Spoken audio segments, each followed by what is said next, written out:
Welcome back everyone, আমি Saptaparni from বায়োলাইভ। আশা করি তোমরা সবাই খুব ভালো আছো।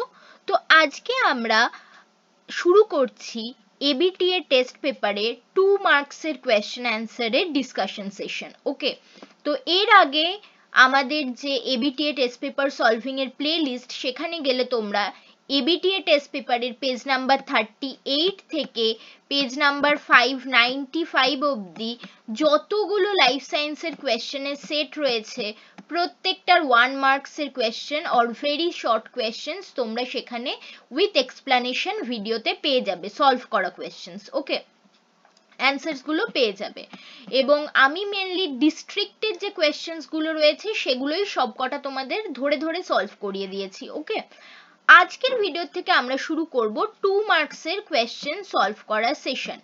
এবং এখন থেকে আমরা দুটি বা তিনটি করে সেট একসাথে পড়বো, যেহেতু 2 মার্কসের কোয়েশ্চেনের সংখ্যা কম, বাট এক্সপ্লানেশনে কিন্তু একটু সময় লাগবে। ওকে, তো আজকে যেমন আমরা পড়তে চলেছি পেজ নাম্বার 38 আর পেজ নাম্বার 85, এই দুটো পেজে লাইফ সায়েন্সের যে কোয়েশ্চেন সেট রয়েছে সেইগুলোর 2 মার্কসের কোয়েশ্চেনগুলো। ওকে, তাহলে চলো আর দেরি না করে ভিডিও স্টার্ট করা যাক। দেখো, ফার্স্ট কোয়েশ্চেন বলছে ট্যাকটিক চলন এবং ন্যাস্টিক চলনের মধ্যে দুটি পার্থক্য লেখো। তোমরা কি কি দুটি পার্থক্য লিখতে পারো? ট্যাকটিক চলন মনে রাখবে, প্রথমে তো ফার্স্ট অফ অল এদের ডেফিনিশন বা সংজ্ঞা দিয়ে একটা পার্থক্য লিখতে পারো যে ট্যাকটিক চলনে কি হয়, আলো, তাপমাত্রা এছাড়া কেমিক্যালসের প্রভাবে কি হয়, কোনো একটি উদ্ভিদ বা উদ্ভিদঙ্গ তাদের স্থান পরিবর্তন করে, ঠিক আছে। বাট ন্যাস্টিক চলন কি হয়, ন্যাস্টিক চলন উদ্দীপকের তীব্রতার দিকে, উদ্ভিদ অঙ্গের চলনকে আমরা ন্যাস্টিক চলন বলি, ঠিক আছে। তীব্রতাটা ইম্পর্টেন্ট এখানে, উদ্দীপকের তীব্রতাটা।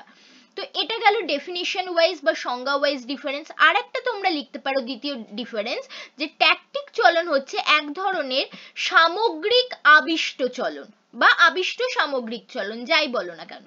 বাট ন্যাস্টিক চলন হচ্ছে এক ধরনের আবিষ্ট বক্র চলন। এটা সামগ্রিক চলন, এটা বক্র চলন, দুটোই আবিষ্ট চলন, একটা সামগ্রিক একটা বক্র। ওকে, তাহলে দুটো পার্থক্য তোমাদের হয়ে গেল।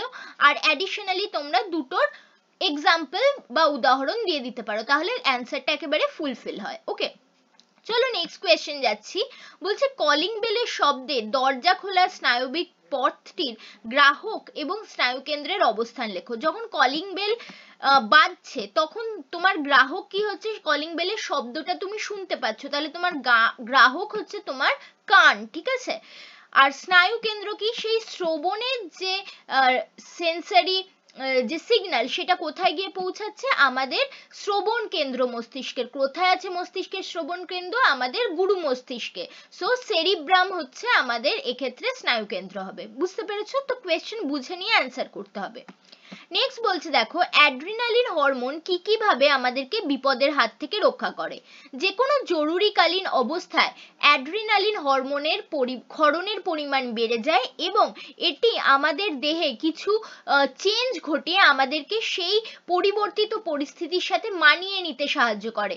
ওকে, flight or fight response show করে, ঠিক আছে। তো কি কি হয় সেক্ষেত্রে? সেক্ষেত্রে দেখো, আমাদের হার্দ উৎপাদ বেড়ে যায়, এছাড়া আমাদের যে ব্লাড প্রেশার সেটা ইনক্রিজ হয়, আমাদের রক্তবাহকে সংকুচিত করে ব্লাড প্রেশারকে ইনক্রিজ করায়, চোখের তারারন্ধ্রের প্রসারণ ঘটায়, আমাদের যে ত্বকে অ্যাডাক্টেরিস পিলি নামক যে মাসেল থাকে সেগুলোর সংকোচন ঘটিয়ে সে কি করে, আমাদের ত্বকের রোম খাড়া করে দেয়।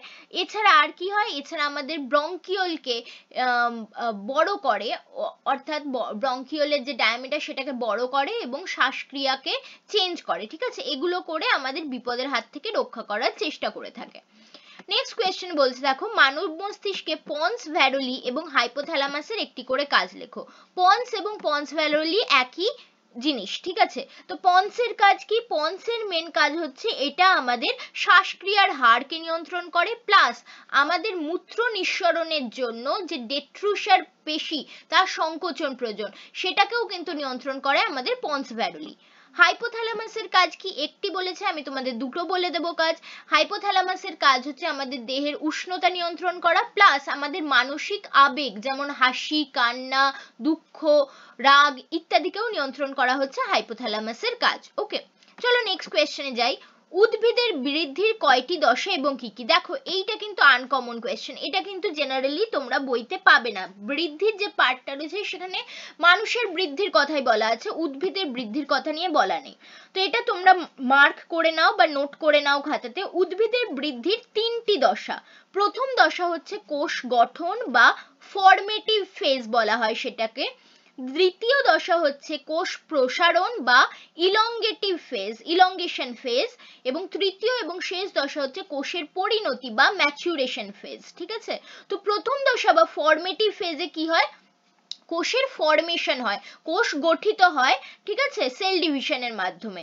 সেকেন্ড দশা হচ্ছে কোষের প্রসারণ বা ইলংগেশন ফেজ, সেখানে কি হয়, যেসব কোষ তৈরি হলো তারা এবার প্রসারিত হয়। এবং থার্ড ফেজে কোষগুলো পরিণতি প্রাপ্ত হয় বা ম্যাচিওরড হয়। ঠিক আছে, তো এই 3টি হচ্ছে উদ্ভিদের বৃদ্ধির দশা। নেক্সট কোয়েশ্চেন যাচ্ছি, দেখো বলছে মিওসিসে কিভাবে প্রকরণ সৃষ্টি হয় বা ভ্যারিয়েশন সৃষ্টি হয়। তোমরা কি জানো, মিওসিস কোষ বিভাজনের সময় ক্রসিং ওভার ঘটে, এবং ক্রসিং ওভার ঘটার সময় যে হোমোলোগাস ক্রোমোজোম থাকে তাদের দুটি নন সিস্টার ক্রোম্যাটিডের মধ্যে খণ্ডাংশের বিনিময় হয়, যার ফলে জিনের পুনর্বিন্যাস ঘটে, এবং এই জিনের পুনর্বিন্যাসে কিন্তু নতুন ধরনের বৈশিষ্ট্য সৃষ্টি বা প্রকরণের জন্য দায়ী। ওকে, তো এইভাবে সুন্দরভাবে গুছিয়ে লিখবে, প্লাস যেহেতু 2 মার্কস রয়েছে তার সাথে একটা ছোট্ট করে যদি তোমরা আমাদের যে রিকম্বিনেন্ট ক্রোম্যাটিড তৈরি হচ্ছে আমাদের ক্রসিং ওভারের ফলে, সেটা যদি এঁকে দিতে পারো খুবই ভালো হয়। ঠিক আছে, বইয়ে যে ছবিটা রয়েছে তোমাদের ক্রসিং ওভারের। নেক্সট কোয়েশ্চেন বলছে, দেখো মাইটোসিসের প্রোফেজ দশায় নিউক্লিয়াসের বিভিন্ন অংশের পরিবর্তনগুলি লেখো।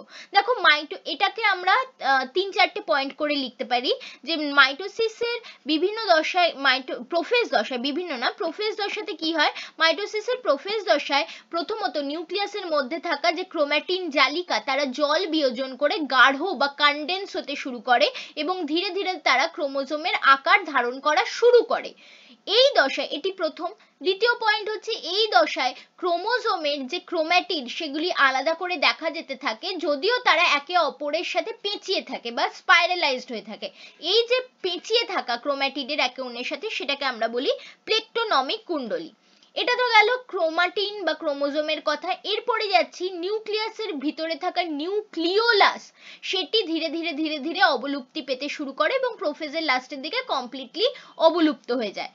ফোর্থ পয়েন্ট হচ্ছে নিউক্লিয়াসের যে মেমব্রেন, ঠিক আছে, দ্বিস্তরীয় পর্দা, সেটিও ধীরে ধীরে কিন্তু অবলুপ্ত হতে থাকে এই প্রোফেজ দশাতে। ঠিক আছে, তো এই 4টে পয়েন্ট তোমরা লিখতে পারো।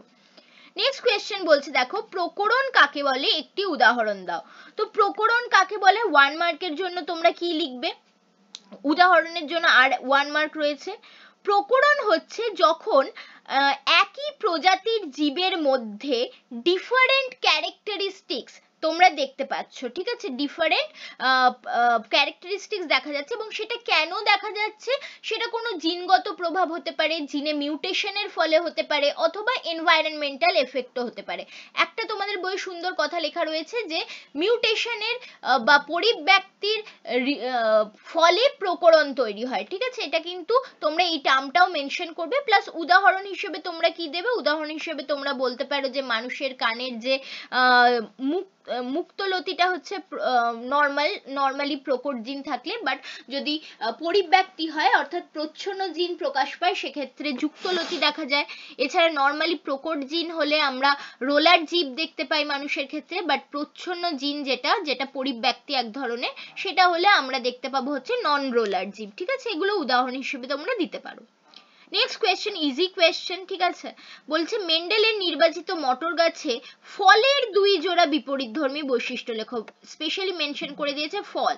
দেখো ফলের 2 জোড়া বিপরীতধর্মী বৈশিষ্ট্য হচ্ছে, এক হচ্ছে ফলের রং বা বর্ণ, যে ক্ষেত্রে প্রকট বৈশিষ্ট্য হচ্ছে সবুজ রং এবং প্রচ্ছন্ন বৈশিষ্ট্য হচ্ছে হলুদ রং, এবং আরেকটি বৈশিষ্ট্য হচ্ছে পাকা ফলের আকৃতি। পরিপুষ্ট আকৃতি হচ্ছে প্রকট বৈশিষ্ট্য, এবং খাঁজযুক্ত ফল হচ্ছে, পাকা ফল হচ্ছে প্রচ্ছন্ন বৈশিষ্ট্য। ওকে, তো এই দুটি তোমরা লিখে দেবে, ইজি কোয়েশ্চেন এটা। নেক্সট বলছে, দেখো ক্রিস ক্রস উত্তরাধিকার বলতে কি বোঝো। তোমাদের বইতে খুব সুন্দরভাবে দেওয়া আছে যে ক্রিস ক্রস উত্তরাধিকার কি, যখন ধরো গ্র্যান্ড প্যারেন্টের থেকে, ঠিক আছে, ধরো গ্র্যান্ড ফাদার রয়েছে, গ্র্যান্ড ফাদার থেকে কোনো একটা জিন তার কন্যা সন্তানের মধ্যে এলো, অর্থাৎ মায়ের মধ্যে এলো, ঠিক আছে, এবং সেখান থেকে সেই কন্যা সন্তানের যে পুত্র সন্তান অর্থাৎ গ্র্যান্ডসন যে তার মধ্যে আবার চলে এলো, ঠিক আছে, এটা হতে পারে। অথবা ঠিক অপোজিটটা, গ্র্যান্ড মাদারের থেকে ছেলের মধ্যে এলো, সানের মধ্যে এলো, ঠিক আছে, এবং সানের থেকে গ্র্যান্ড ডটারের মধ্যে এলো কোনো একটা জিন, ঠিক আছে, এইভাবে বংশানুক্রমে এলো। মানে হচ্ছে যে দেখো প্রথমে যে আমাদের ইয়ে রয়েছে, জেন্ডার রয়েছে, গ্র্যান্ডফাদার হলে সে মেল, তারপরে যাচ্ছে আবার ফিমেলে, ঠিক আছে, মাদারের মধ্যে, তারপরে সেখান থেকে গ্র্যান্ডসন মানে আবার মেল, তাহলে মেল ফিমেল মেল, অথবা ঠিক অপোজিটটা ফিমেল মেল ফিমেল। এইভাবে যখন কোনো একটা জিন, ঠিক আছে, তার বৈশিষ্ট্যকে বংশানুক্রমে সঞ্চারিত করছে, তখন এই ধরনের উত্তরাধিকারকে আমরা বলি ক্রিস ক্রস উত্তরাধিকার। যেমন এক্সাম্পল কি, এক্সাম্পল হচ্ছে হিমোফিলিয়া, বর্ণান্ধতা, যেগুলো এক্স লিঙ্কড ডিজিজ, ঠিক আছে, সেগুলোর ক্ষেত্রে এই ধরনের ক্রিস ক্রস উত্তরাধিকার আমরা দেখতে পাই। নেক্সট বলছে দেখো পটকা কিভাবে মাছকে জলজ অভিযোজন করতে সাহায্য করে। দুটো পয়েন্ট করে আমরা লিখবো। প্রথমত পটকা মাছের যে আপেক্ষিক গুরুত্ব সেটাকে বাড়িয়ে বা কমিয়ে মাছকে জলে আপেক্ষিক গুরুত্ব কমালে ভেসে থাকতে সাহায্য করে, বাড়ালে ডুবে যেতে সাহায্য করে, ঠিক আছে। এবার সেটা কিভাবে হয়, প্রথম পয়েন্ট এটা গেল। সেকেন্ড পয়েন্ট হচ্ছে মাছের পটকার মধ্যে দুটো পার্ট থাকে, একটা হচ্ছে অগ্রপ্রকোষ্ঠ, একটা হচ্ছে পশ্চাৎ প্রকোষ্ঠ, এবং মাঝখানে একটা ভালভ রিজিয়ন থাকে। অগ্রপ্রকোষ্ঠে থাকে রেড গ্ল্যান্ড নামক এক ধরনের গ্রন্থি, যে গ্যাস নিঃসরণ করে।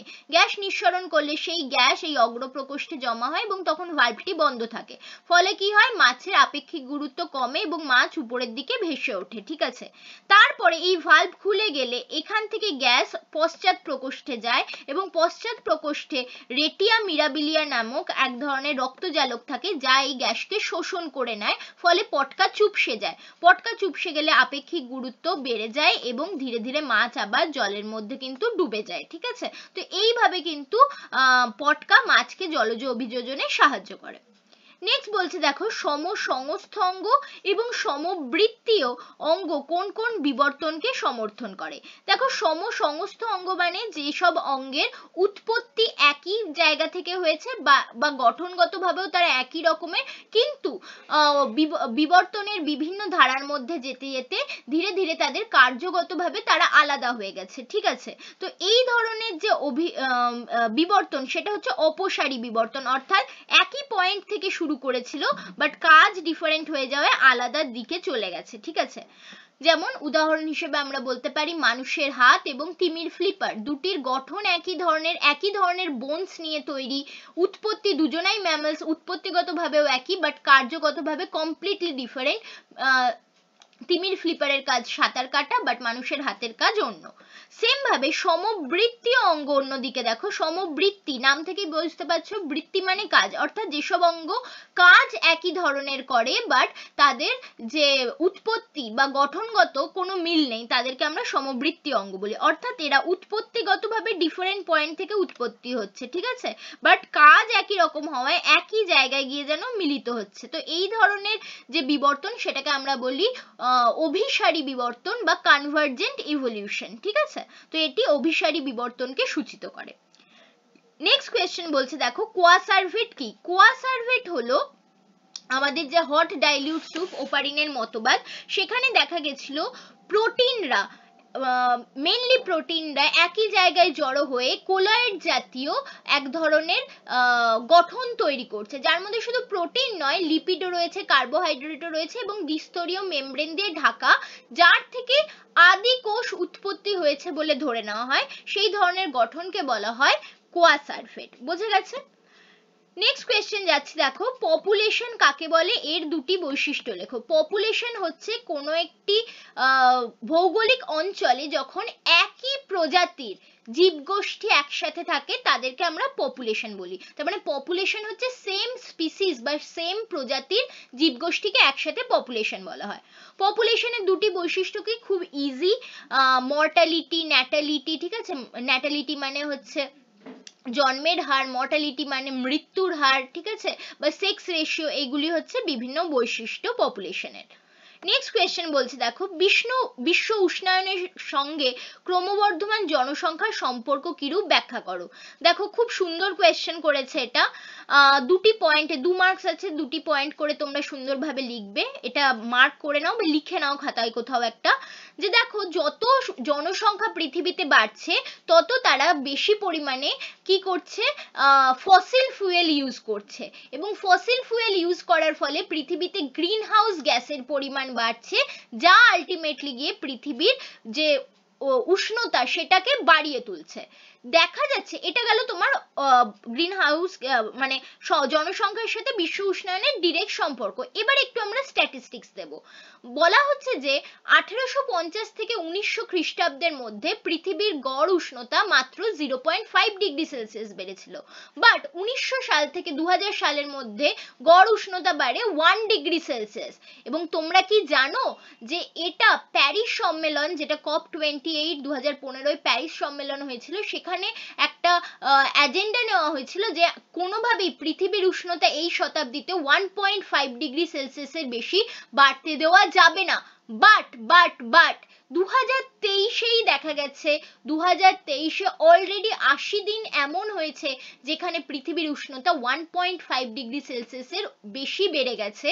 ওকে, এবং এটা কিন্তু খুবই খারাপ সিগনেচার, ঠিক আছে, এবং 2023 কিন্তু হটেস্ট ইয়ার। তো তোমরা এইটুকু স্ট্যাটিস্টিক্স দিয়েও কিন্তু অ্যান্সারটাকে সুন্দরভাবে মোল্ড করে দিতে পারো। নেক্সট কোয়েশ্চেন যাচ্ছে দেখো, বলছে এক্সিটু ইনসিটু সংরক্ষণ কাকে বলা হয়। এক্সিটু সংরক্ষণ হচ্ছে যখন কোনো জীবকে বা কোনো প্রাণী বা উদ্ভিদ যাই বলো না কেন, কোনো জীবকে তার যে নর্মাল বাসস্থান তার বাইরে এনে কোথাও সংরক্ষণ করা হয় তাকে এক্সিটু সংরক্ষণ বলা হয়, যেমন চিড়িয়াখানা, বটানিক্যাল গার্ডেন বা ক্রায়ো প্রিজার্ভেশন। ইনসিটু সংরক্ষণ হচ্ছে যেখানে সেই জীবের নিজস্ব বাসস্থান সেখানেই সংরক্ষণ করাকে ইনসিটু সংরক্ষণ বলা হয়, যেমন ন্যাশনাল পার্ক, অভয়ারণ্য, biosphere reserve etcetera. Okay, last question দেখো পেজ নাম্বার 38 এর, ইউনেস্কোর ফুল ফর্ম কি। ইজি কোয়েশ্চেন দিয়েছে দেখো, United Nations Environmental Science and Cultural Organization. ঠিক আছে, মনে থাকবে আশা করি। চলো তাহলে এই শেষ হলো আমাদের পেজ নাম্বার 38-এ 2 মার্কসের কোয়েশ্চেন। নেক্সট আমরা চলে যাচ্ছি পেজ নাম্বার 85-এ 2 মার্কসের কোয়েশ্চেনে। দেখো প্রথম প্রশ্ন বলছে, আচ্ছা প্রথম প্রশ্নে যাওয়ার আগে আমি তোমাদের সবাইকে রিকোয়েস্ট করব, যদি এই উদ্যোগ তোমাদের ভালো লাগে, তোমাদের কাজে লাগে, তাহলে অবশ্যই কিন্তু একটা লাইক করো ভিডিওটাকে, কারণ প্রত্যেকটা ভিডিও কিন্তু বানানোর পিছনে আমি আমার মূল্যবান সময় এবং অবশ্যই রিসার্চ করে ভালোভাবে পড়াশোনা করে তারপরেই তোমাদের জন্য ভিডিও নিয়ে আসি, যাতে ভিডিওটা তোমাদের কাজে লাগে। এমন না হয় যে ভিডিও বানাবার জন্য বানাচ্ছি, সেটা যাতে তোমাদের কাজে লাগে সেজন্যই ততটাই পড়াশোনা করে, যতটা পড়াশোনা তোমরা করো ততটাই পড়াশোনা আমিও করে কিন্তু ভিডিও নিয়ে আসি। তো তার জন্য অবশ্যই কাজের যদি মনে হয় ভিডিওটাকে লাইক করতে ভুলো না, এবং অবশ্যই বন্ধুদের মধ্যে শেয়ার করো এবং নিচে কমেন্ট করে জানিও যে কেমন লাগছে এই উদ্যোগ তোমাদের, এবং আরো কোনো ডাউটস থাকলেও জানাতে পারো, এবং অবভিয়াসলি এরকম আরো ভিডিও পেতে চ্যানেলটাকে সাবস্ক্রাইব করে রাখো, কারণ সাবস্ক্রিপশন একদমই ফ্রি তোমাদের জন্য। ওকে, চলো নেক্সট কোয়েশ্চেনে যাওয়া যাক, পেজ নাম্বার 85 এর শর্ট কোয়েশ্চেন্স। ঠিক আছে, 2 মার্কসের। ফার্স্ট কোয়েশ্চেন দেখো দিয়েছে, উদ্ভিদের জননে কিভাবে কৃত্রিম হরমোন সাহায্য করে। দেখো উদ্ভিদের জননের ক্ষেত্রে আমরা বলতে পারি, যখন উদ্ভিদের শাখা কলম করা হয়, ঠিক আছে, সেক্ষেত্রে শাখা কলম থেকে সহজে মূল উৎপাদনের জন্য বিভিন্ন ধরনের কৃত্রিম হরমোন, যেমন IBA, NAA, এগুলো হচ্ছে কৃত্রিম অক্সিন হরমোন, এগুলোকে ইউজ করা হয়। এছাড়া রাইজোক্যালিন হরমোন ইউজ করা হয় মূল উৎপাদনের জন্য। ঠিক আছে, তো এগুলো যেমন লিখতে পারো, প্লাস তোমরা এটাও লিখতে পারো যে মাইক্রো প্রোপাগেশনের সময় অনেক ধরনের সিনথেটিক অক্সিন এবং সাইটোকাইনিন ইউজ করা হয়ে থাকে। তো এই দুটো পয়েন্ট দিয়ে তোমরা লিখতে পারো যে উদ্ভিদের জন্যে এভাবে কৃত্রিম হরমোন সাহায্য করে।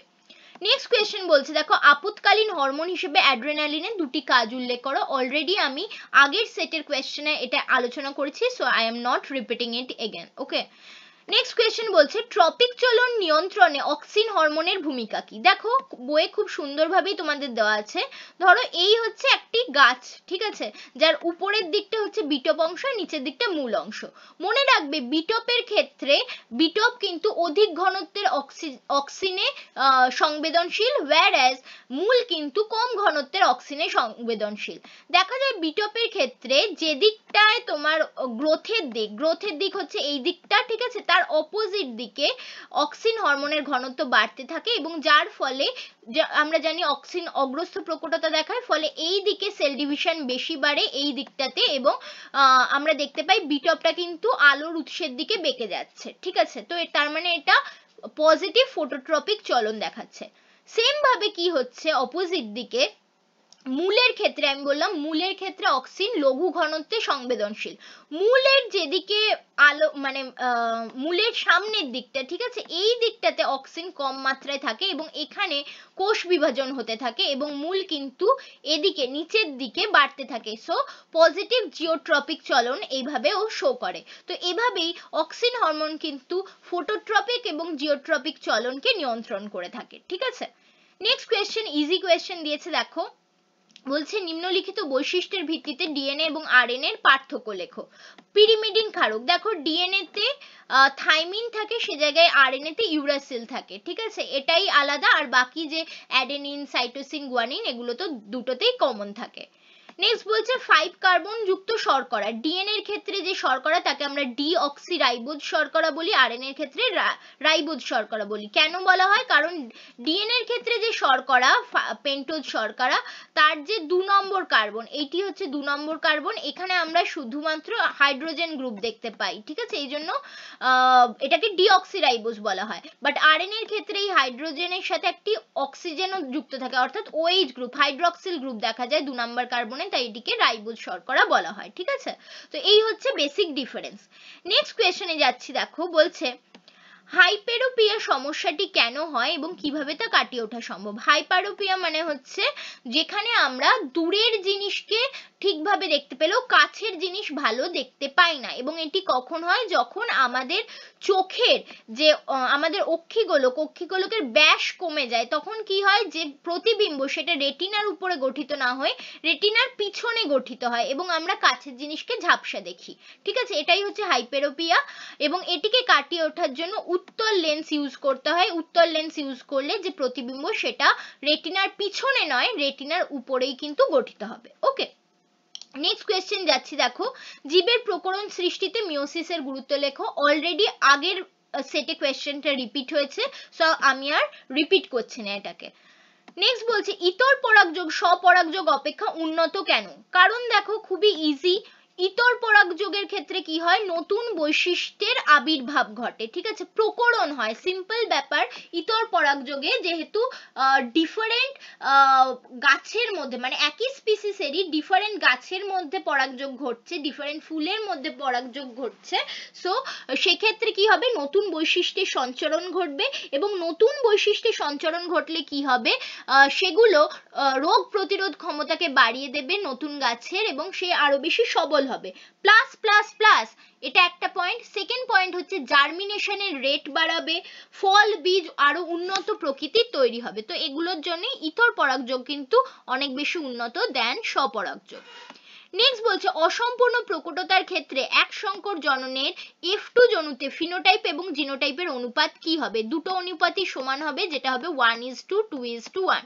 এর আগেও আমি এটা বুঝিয়ে দিয়েছি, আর একবার বলছি, দেখো অসম্পূর্ণ প্রকটতায় তোমরা একটা লাল সন্ধ্যা মালতী ফুল নিলে, তার সাথে ক্রস করালে একটা হোয়াইট সন্ধ্যা মালতী ফুলের, ঠিক আছে, তাহলে F1 জেনারেশনে কি ধরনের ফুল তৈরি হবে? ক্যাপিটাল আর ক্যাপিটাল ডাব্লিউ, এরা কি হবে? এরা হবে গোলাপি রঙের, ঠিক আছে, এটা F1 জেনারেশন।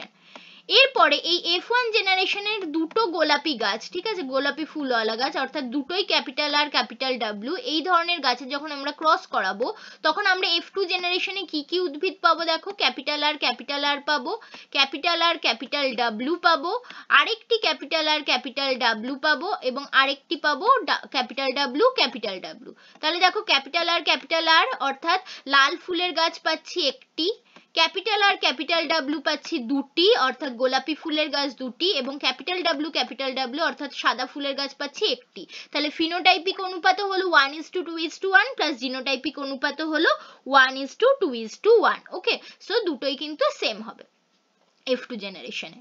নেক্সট কোয়েশ্চেন যাচ্ছি, দেখো পায়রার খেচর অভিযোজনে বায়ুথলির ভূমিকা লিখতে বলেছে। দেখো পায়রার ক্ষেত্রে 9টি বায়ুথলি ফুসফুসের সাথে যুক্ত থাকে, যেগুলি পায়রার বডিকে, এগুলির মধ্যে বায়ু থাকে, অবভিয়াসলি অক্সিজেন থাকে বলে এটি পায়রার দেহকে হালকা রাখতে সাহায্য করে, এবং উড্ডয়নের সময় যখন উঠতে হবে, মাটির থেকে উপর দিকে উঠতে হবে, সেই ওঠাটাতে হেল্প করে, ঠিক আছে, বডিটাকে হালকা করে।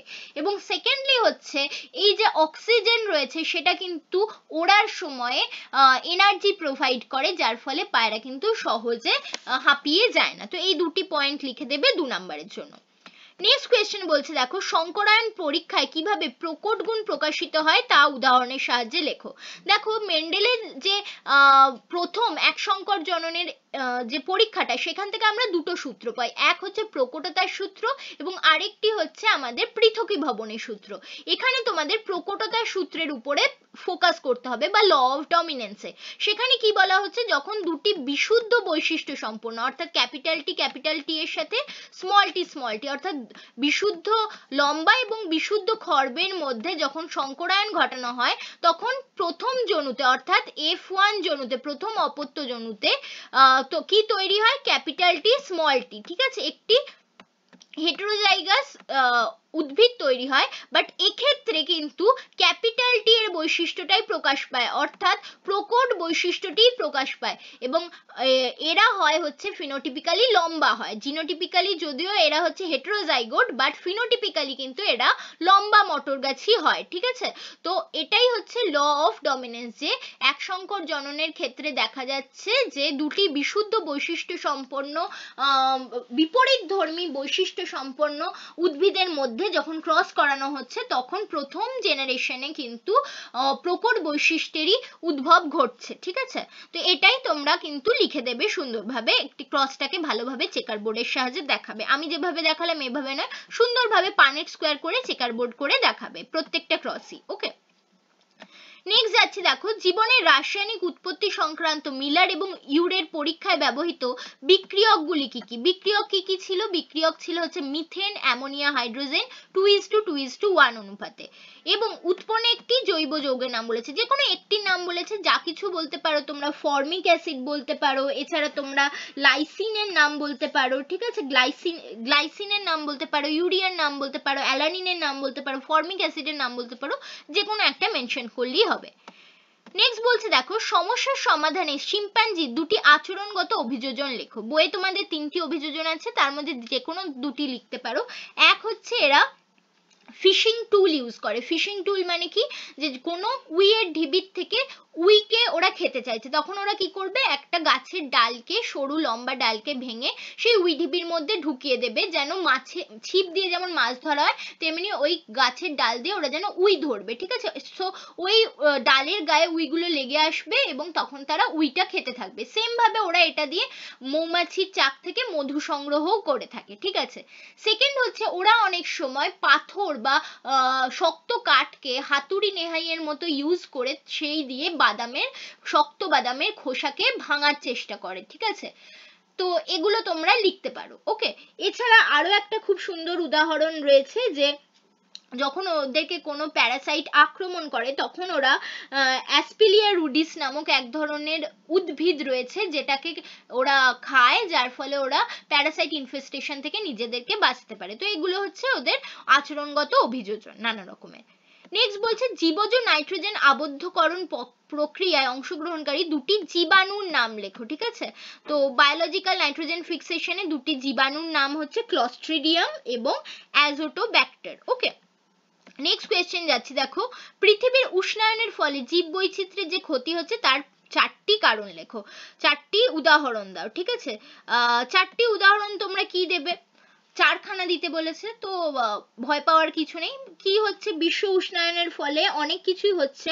প্রথমত আমাদের যে জল চক্র সেটি ব্যাহত হচ্ছে। জল চক্র ব্যাহত হবার ফলে কি হচ্ছে, পৃথিবীর গড় উষ্ণতা কিভাবে বেড়ে যাচ্ছে, গরমকাল আরো বেশি গরম হচ্ছে এবং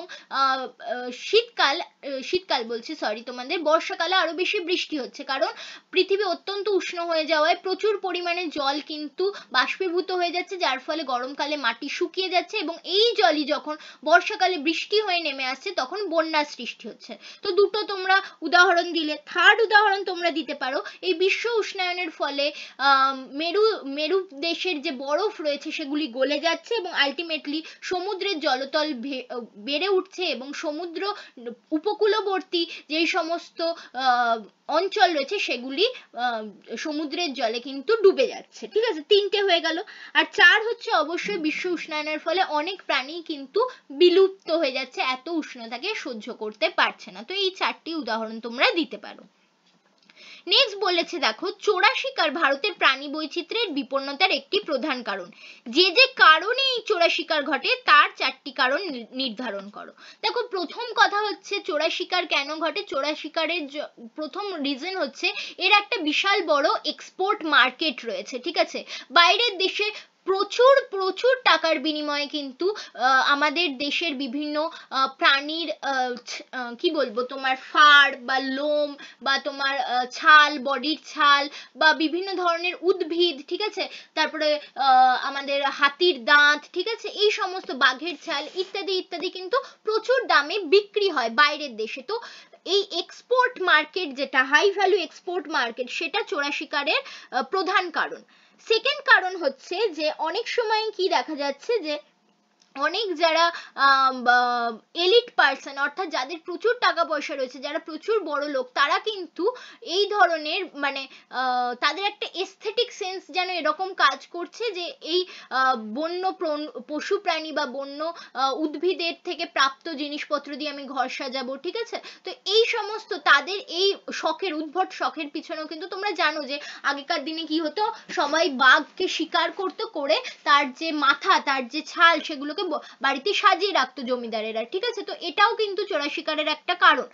থার্ড হচ্ছে তোমার দেখো, অনেক সময় অনেক রিলিজিয়াস পারপাসেও কিন্তু চোরা শিকার করা হয়। অনেক সময় মনে করা হয় যে এই প্রাণীর কোনো একটা হাড়, এটাকে গুঁড়ো করে খেলে হয়তো ভালো হবে, এই উদ্ভিদটা, ঠিক আছে, এটা আমাদের পুজোর জন্য লাগবে, তো এটাকে নিয়ে এসো। ঠিক আছে, তো এইভাবে কিন্তু চোরা শিকার করা হয়। অনেক সময় অনেক মেডিসিনাল ভ্যালু থাকে গাছে, যার জন্য তাদেরকে ওভার এক্সপ্লয়েট করা হয়। ঠিক আছে, মেডিসিনাল ভ্যালু রয়েছে এই গাছটা, তাহলে চলো এই গাছটাকে চোরা শিকারি করে আরো বেশি বেশি নিয়ে আসি, তো সেটা রয়েছে। এবং অবভিয়াসলি যখন কোনো দেশের যে বন্য প্রাণীর অ্যাক্ট বা বন্য প্রাণী নয়, বন্য জীবজন্তুদের প্রতি যে অ্যাক্ট রয়েছে সেটা ঠিকভাবে মেনটেন্ড হয় না, সেখানে করাপশন দেখা যায়, তখনও কিন্তু চোরা শিকারি হয়। ঠিক আছে, সো চোরা শিকার হয়ে থাকে। তো এখান থেকেই চারটি কারণ তোমরা লিখে দিতে পারবে, আমি তোমাদেরকে 4-5টি কারণ বলে দিলাম। নেক্সট বলছে দেখো, যৌন সংযোজিত রোগে পুরুষরা কেন বাহক হয় না, লেখো।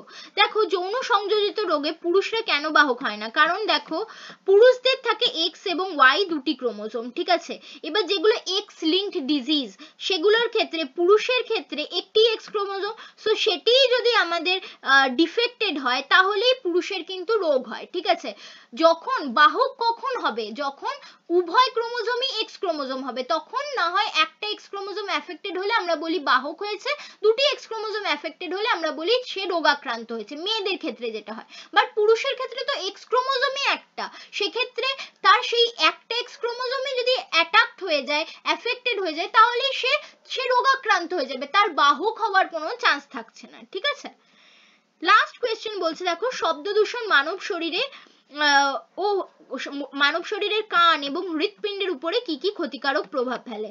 দেখো, 100 ডেসিবেলের যে শব্দ, সেখানে যদি বেশি দিন থাকা হয় তাহলে মানুষের কিন্তু বধিরতা হতে পারে, প্লাস 160 ডেসিবেলের শব্দে কিন্তু মানুষের কানের পর্দা ছিঁড়ে যেতে পারে, এবং হৃৎপিণ্ডের যে হৃদগতি সেটা অনেক সময় উচ্চ শব্দে বেড়ে যেতে পারে, কমে যেতে পারে। ঠিক আছে, প্লাস হার্ট অ্যাটাক হওয়ারও কিন্তু চান্স থাকে। তো এগুলোই তোমরা সুন্দরভাবে গুছিয়ে 2 মার্কসের জন্য লিখতে পারো। তাহলে দেখো এই আমাদের শেষ হলো পেজ নাম্বার 38 এবং 85 এর যতগুলো 2 মার্কসের কোয়েশ্চেন ছিল উইথ এক্সপ্লানেশন তোমাদেরকে আলোচনা করে দিলাম। আশা করি ভিডিও তোমাদের ভালো লেগেছে। ভালো লাগলে অবশ্যই একটা লাইক, শেয়ার এবং কমেন্ট করতে ভুলো না, এবং অবশ্যই এখনো যদি সাবস্ক্রাইব না করে থাকো চ্যানেলটাকে সাবস্ক্রাইব করে দাও, কারণ it's absolutely free for you. Thanks for watching and happy learning.